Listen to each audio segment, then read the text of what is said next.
The first thing they noticed was the smell. Not the clean iron scent of blood or the sharpness of smoke, but something older and sweeter, like meat left too long in the dark. It drifted out from beneath a cabin crouched low against the mountain, seeping through warped floorboards and cracked stone. Inside, a woman screamed, not loudly, not for help, but in a thin animal sound that had already accepted it would not be answered. Bones shifted, something wet struck the dirt floor. A child slid into the world already wrong, already failing, its body bent in ways the human form was never meant to bend. Outside, the hollow stayed silent. The mountain did not echo. It listened.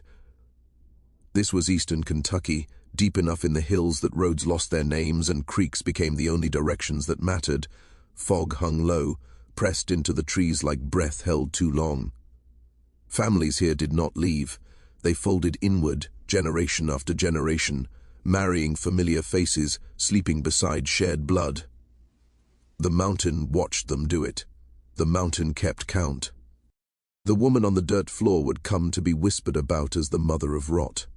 Not because she spread disease, but because everything that passed through her body came out carrying decay. Her children were born tired, their eyes opened already knowing they would not last, limbs twisted as if remembering older shapes, skin bruised at the lightest touch. Some never cried. Some screamed until their throats failed. All of them belonged more to the earth than to the air. The locals said the hollow was cursed long before she was born, that something had gone wrong in the blood decades earlier, maybe longer. When a man married a woman, he should have called kin, and their children did the same, and their children after them. Names repeated. Faces blurred. The family tree stopped growing outward and began collapsing inward, ring by ring, like a dying star. Records barely exist. A few church ledgers with pages torn out, a midwife's notes written in pencil and later burned, graves marked with wood that rotted faster than the bodies beneath them. But the story survived because it was too ugly to forget, because people heard things at night, because animals refused to drink from the creek near the cabin, because too many small coffins were carried up the same narrow path. Before this goes any further, pause for a moment. Which city are you listening from right now, and what time is it where you are? The mountain keeps time differently, but it notices when someone is paying attention. What follows was never meant to be preserved. It exists only in fragments, in whispers passed between neighbors who swore never to speak of it again. A woman, a hollow, children born half gone, and a lineage that ate itself alive. The hollow did not appear on most maps. Even county surveyors marked it vaguely, a smudge of ink between ridges, as if the land itself resisted being fixed on paper. Old timber maps from the 1890s showed a single surname written along the creek that cut through it, repeated twice, then crossed out, then written again in darker ink. That name had been there longer than the road, longer than the church, longer than the idea that anyone might come looking. The family arrived after the Civil War, or perhaps during it. Accounts differ. Some said the first man fled conscription. Others said he came back broken and found no place for himself among people who still spoke of the war as if it were holy. He brought a woman with him. No one was certain how they were related, only that they shared the same last name before marriage, and that no one asked questions because isolation was currency in the mountains. You stayed quiet, and the mountain let you stay. They built the cabin near the creek, where the ground never fully dried. The soil there was black and rich and smelled faintly sour, even in winter. Crops grew easily. Children came easily too easily. Births were attended by sisters, cousins, aunts, who were sometimes all the same person depending on which branch of the family you traced.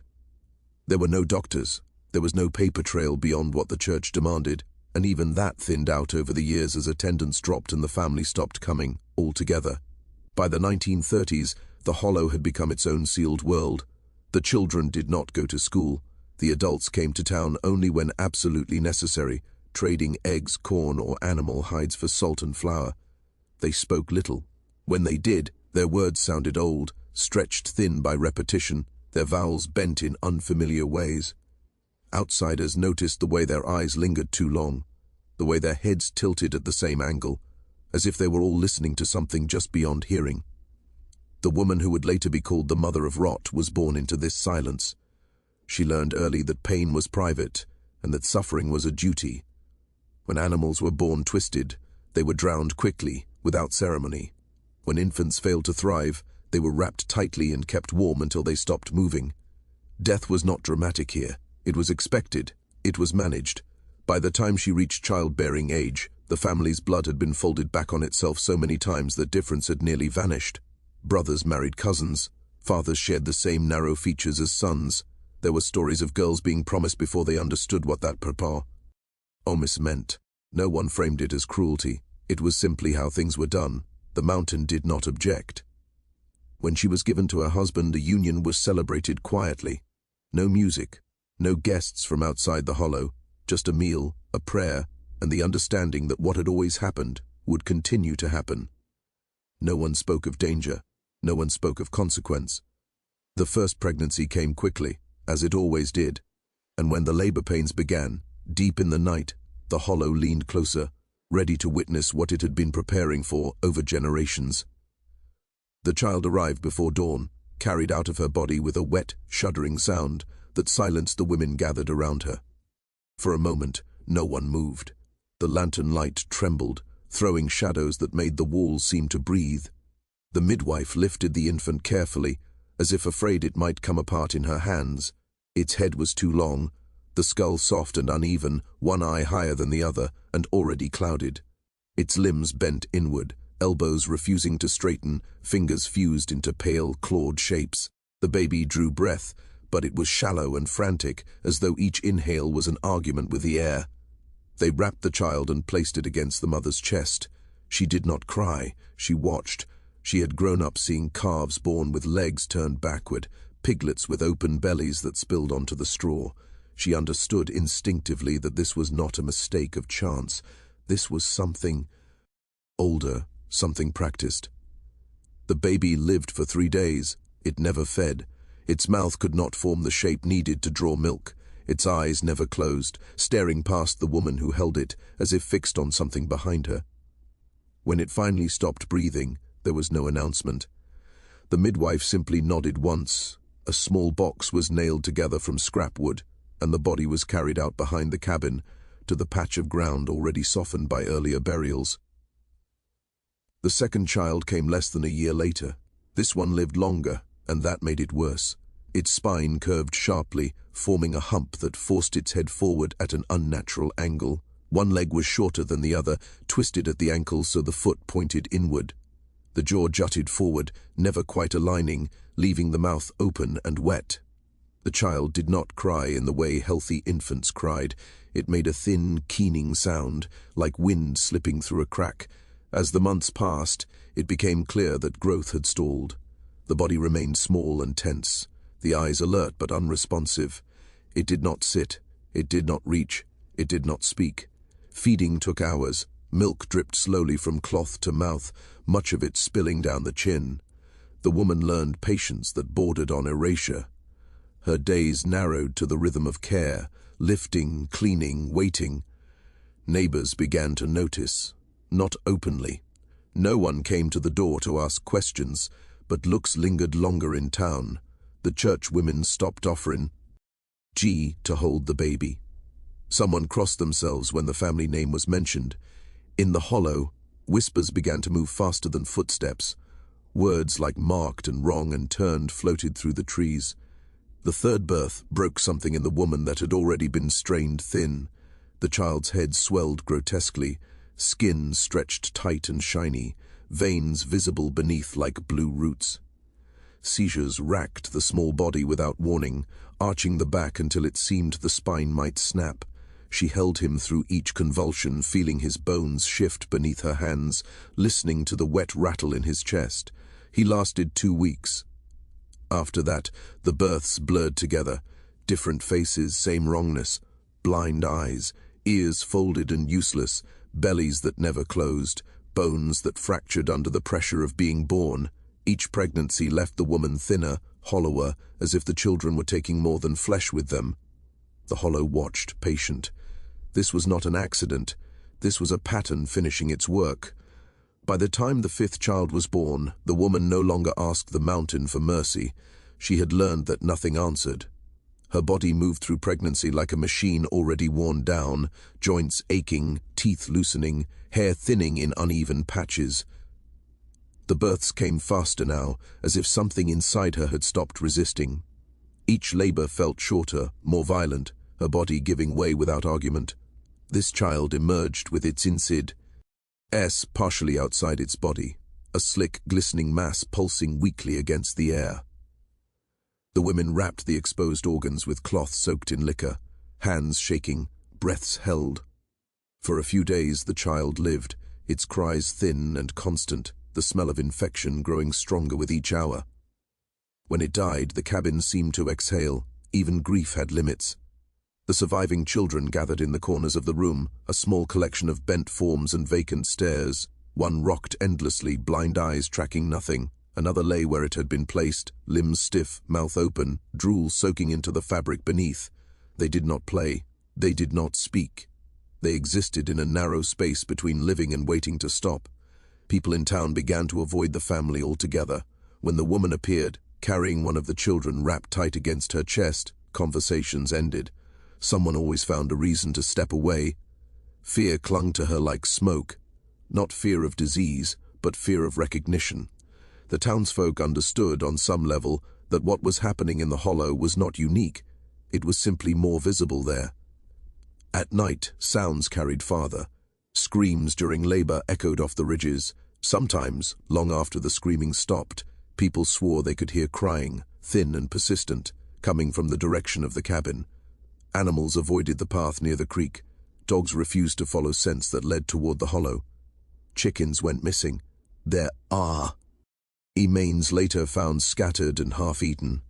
Bones crushed in ways that did not match any known predator. The woman's husband grew quieter as his own body began to fail. His hands shook constantly now, tremors creeping into his arms and legs. His speech slurred, words sticking in his mouth, his jaw not quite formed correctly to begin with. He worked the fields longer hours, as if effort alone could undo what had already been set in motion. At night, he turned away from his wife, their union reduced to a grim obligation that neither spoke about. The 6th and 7th children followed the same script. One was born covered in thick, dark hair, its spine open and exposed along its back. It never drew breath. Another lived for months, its skull soft and pulsing, breathing wet and labored, every inhale sounding like it might be the last.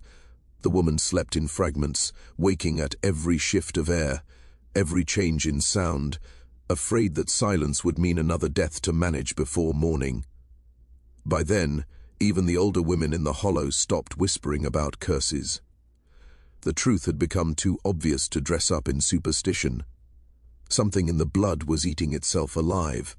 The family tree had collapsed so completely that it could no longer support life in its usual form. The children were not anomalies. They were the inevitable result of a lineage with nowhere left to go. And still, the pregnancies continued. By the 8th pregnancy, the woman understood something without having the language to name it. She could feel it early now, a wrongness settling in her belly long before movement began. The sensation was not life-stirring, but pressure, as if something were being packed too tightly into a space that could no longer hold it. She did not speak of this to anyone. In the hollow, words had a way of making things worse. The children who still lived began to change as they aged, not by growing but by deepening into themselves. One stared at the wall for hours, tracking shapes no one else could see. Another emitted low sounds at night, not cries, not speech, but a rhythmic humming that rose and fell with no clear purpose. The blind child learned the cabin by touch, fingers dragging along the walls, stopping always at the same knot in the wood, as if marking it.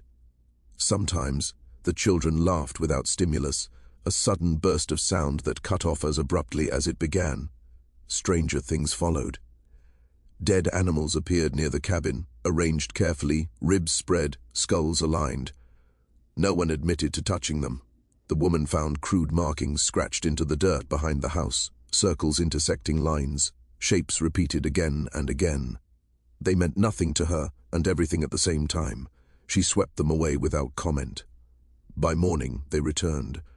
When the 8th child was born, its face appeared partially melted, features sagging and uneven, one eye lower than the other, mouth pulled sideways. The skull never hardened proper. Why? Soft places pulsed visibly with each heartbeat. The child breathed with a wet gurgle, lungs struggling against fluid they could not clear. For 6 months, the woman slept with the infant pressed against her chest, waking constantly to clear its airway, listening to its breath, as though listening for a signal from something beyond it. When the breathing finally stopped, she felt a shameful relief. Word reached the church at last, not as confession, but as rumor too heavy to ignore. A visiting preacher came once, stood on the porch, refused to enter. He spoke of sin in broad, careful terms, never naming anyone directly. He prayed loudly, his words aimed more at the trees than the people inside. After that, no one from the church returned. It was around this time that someone from town contacted a doctor who traveled the mountain roads on a circuit, checking on isolated families who could not or would not come to him. He arrived on a grey afternoon, his car left at the edge of the path, the rest of the journey on foot. What he found inside the cabin unsettled him in ways he would later struggle to articulate. Not just the children's bodies, but the repetition, the sameness, the unmistakable pattern of collapse. He tried to explain, gently using metaphors instead of terms. Blood too similar, lines crossed too many times, traits doubling back on themselves. The woman listened without interruption. When he finished, she said nothing. She did not need confirmation. She had been living inside the evidence for nearly a decade. What the doctor did not yet fully grasp was how far back the problem reached.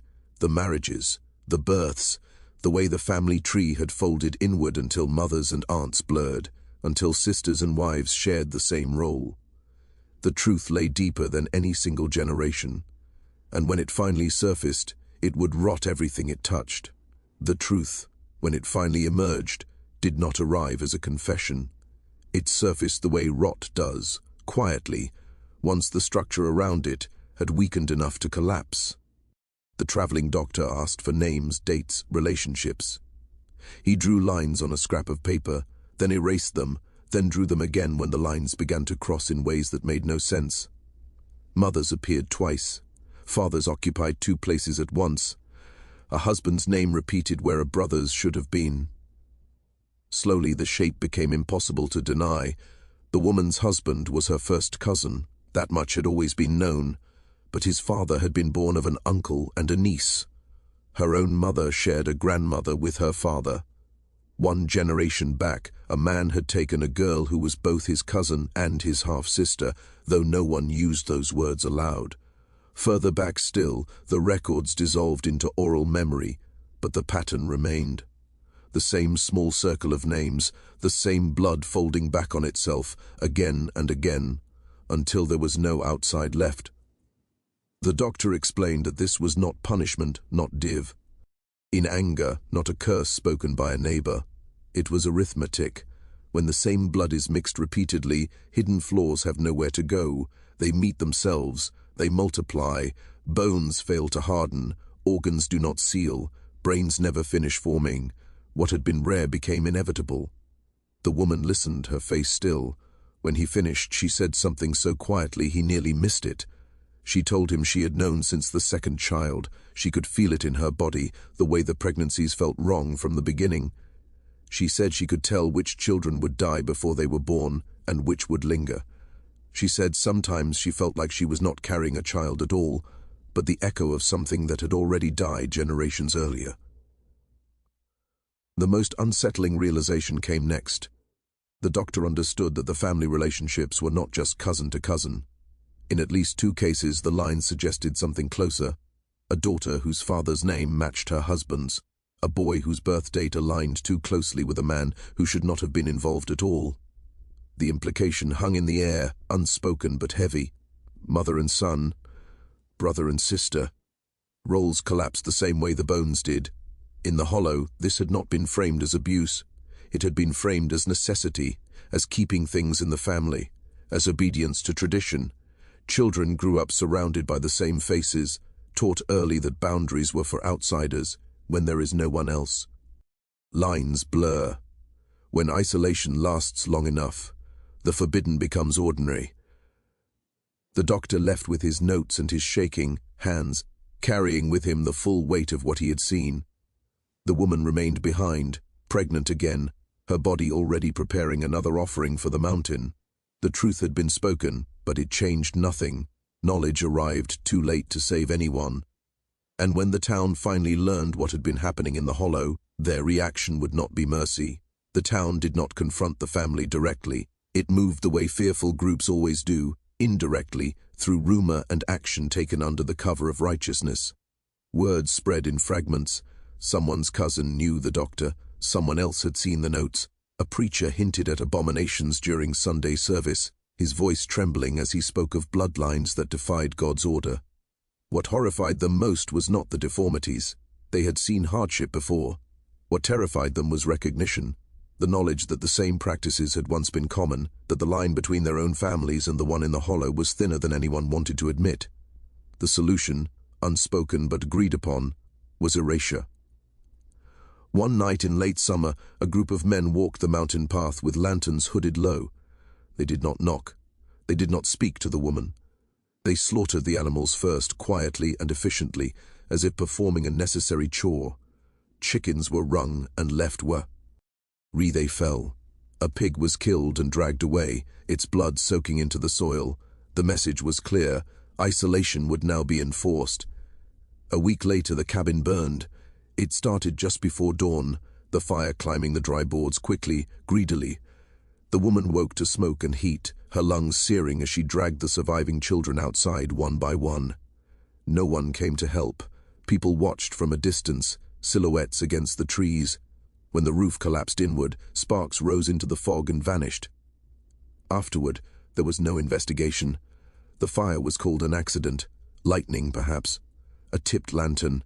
The family was given temporary shelter in an outbuilding at the edge of town, far enough away to avoid conversation. Church elders prayed over them but never touched them.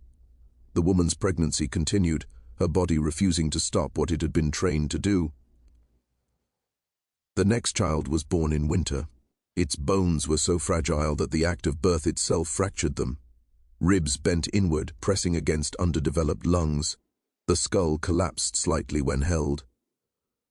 The child lived less than 3 weeks, cradled constantly, as if pressure alone might shatter it completely. When it died, the woman did not cry. She had learned that grief was a resource that could be exhausted. By then, officials from outside the county had begun to take interest. A researcher, a woman with a camera and a careful voice, arriving years later with permission forms and sealed envelope. She would be the one to gather what remained: photographs, measurements, taped interviews conducted in hushed tones. She would reconstruct the family tree and show it to students decades later as an example of genetic collapse. In her files, the woman from the hollow would have a pseudonym. Her children would be case numbers, but before any of that could happen, the mountain would take its final accounting. The researcher arrived in the late 1980s, long after the fire, long after the last child had been buried. She came with the confidence of someone who believed time had made the story safe. Her interest was academic, framed in neutral language about isolated populations and hereditary patterns. She carried photocopies of old birth records, church books with pages missing, and grainy photographs passed between institutions without names attached. What she found was less than she expected and more than she wanted. The outbuilding where the woman had lived after the fire was half collapsed, its roof caved in under the weight of years. Inside she found a box wrapped in oilcloth. It contained small things: a child's shirt stiff with age, a lock of hair tied with string, a crude family tree scratched onto a scrap of wood, lines overlapping until they became a single dark mass. Someone had tried to make sense of it once. Someone had failed. She tracked down people who still remembered. Their voices dropped when they spoke. They avoided specifics. They said the children been wrong. They said the woman had been tired. They said the mountain had been hard on her.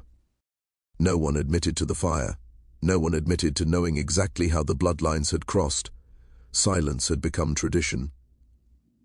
In a county archive, the researcher found medical photographs sealed for decades. The images were stark. Children posed against blank walls, their bodies twisted, eyes unfocused, limbs bent in impossible ways. Some stared directly into the camera with an awareness that felt accusatory even through the years. On the back of one photograph, written in careful ink, was a note, extended consanguinity, 5th generation. The researcher ran DNA tests where she could, comparing samples from distant relatives who had long since moved away. The results confirmed what the bodies had already shown. The genetic overlap was extreme, so extreme that some of the children's conditions would have been considered statistically improbable in any other context. Here, they were routine. She published her findings quietly. No press release, no interviews. The paper circulated among specialists, cited occasionally in footnotes about inbreeding depression. The woman from the hollow became an example rather than a person. Her suffering was translated into data points and percentages. What haunted the researcher most were the audio tapes. Interviews recorded in the final years of the woman's life. Her voice was thin but steady. She spoke of her children without bitterness. She spoke of knowing, of feeling something wrong settle into her bones long before doctors named it. She never blamed anyone. Not her husband, not her parents, not the town. She spoke as though it had all been inevitable. The tapes ended abruptly. The last recording captured only breathing and the sound of wind through broken boards. The date on the label matched the winter she died alone. The researcher never returned to the hollow after that. She said the work was finished, but the question it raised remained, unanswered and uncomfortable, waiting for anyone willing to listen. By the time the woman died, the hollow had already begun to erase itself. The graves sank as the soil shifted, wooden markers collapsing into the ground, names lost to rot and rain. Trees crept closer, roots threading through places where small bodies had been laid without ceremony. The creek continued to run, clear and cold, as if nothing had ever happened beside it. The woman was found days later by someone who had come only out of obligation, not concern. Her body lay where she had fallen, thin to the point of fragility, heart finally giving out after years of strain. There was no autopsy worth performing. Every system had failed slowly, predictably, under the weight of repeated pregnancy, malnutrition, and grief that had nowhere to go. She was buried near her children, her grave indistinguishable from theirs except by position. The official record reduced her life to a paragraph. Date of birth, date of death, cause, natural. The family line ended there, not with a decisive break, but with quiet attrition. No surviving descendants, no living witnesses willing to speak freely. Only fragments scattered across archives and memories, stitched together long after it could matter. What remains is the question that no study can fully answer. What would you do if you discovered that the person who gave you life was also bound to you by a forbidden closeness? If your very existence was proof of a boundary crossed so many times it ceased to exist? The people in the hollow never asked themselves this. They did not have the distance required to see it as wrong. They lived inside the consequences without language to describe the cause. The mountain absorbed the rest. The cabin collapsed completely within a decade, its stones sinking back into the earth. Hunters sometimes pass through the area and feel an unexplainable unease, a pressure behind the eyes, a sense that the ground remembers something it would rather forget. Few stay long, fewer return. The researcher kept the box of artifacts locked away, unable to discard it, unwilling to display it. The tapes remain in storage, their labels fading. Occasionally, a student encounters the case in a textbook, reduced to diagrams and probabilities, and turns the page without dwelling on it. But somewhere beneath the statistics is a woman who carried 10 children and buried all of them, a woman whose body became a record of generational decay.